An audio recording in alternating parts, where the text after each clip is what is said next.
Државата мора да направи храбри реформи за економскиот раст на Македонија да се изедначи со европскиот. Во спротивно ќе каскаме заднив уште 30 години.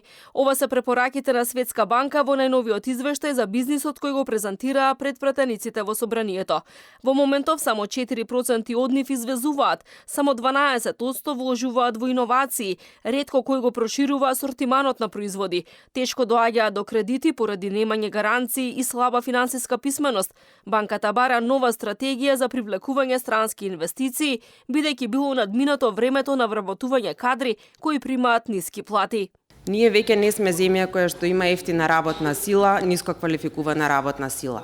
Ние сакаме тука да ги задржиме нашите образовани млади луѓе кои што имаат многу поголеми аспирации во делот на нивните очекувања од квалитетот на работното место.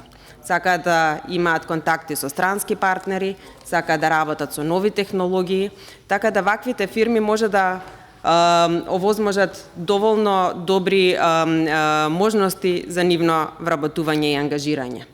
Од Фискалниот совет велат дека македонските граѓани и фирми треба да ја променат свеста, бидејќи никој не сакал да плаќа даноци, а сите барале подобри услуги кои се финансираат од буџетот. Сепак нотираат дека наплатата на даноците значително се подобрила во изминатите 4 месеци.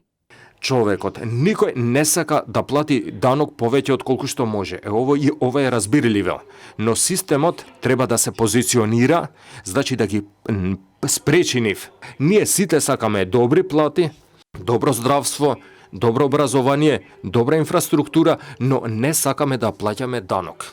Од управата за јавни приходи велат дека пред нив има многу предизвици. Директорката вели дека активно работат за да ги спречат грешките при одоначувањето, да се обезбедат повеќе дигитални услуги, а особена реформа ќе биде е-фактурата која треба да се воведе до 2026 година. Ќе обезбеди поголема контрола и сигурност во процесот на фактурирање и ќе им ги намали административните трошоци во делот на изработка и достава на фактури, а секако во понатамошните фази ќе придонесе особено и за олеснување на даночните обврски, бидејќи ќе овозможи УЈП да воспостави предпополнета даночна пријава за ДДВ. Пратеникот на ВМРО ДПМН Бојан Стојановски одговара дека следат реформи за да се подобри животниот стандард, рекордно високото ниво на капитални инвестиции и елиминирањето на дел од административните бариери треба да привлечат нови странски инвеститори.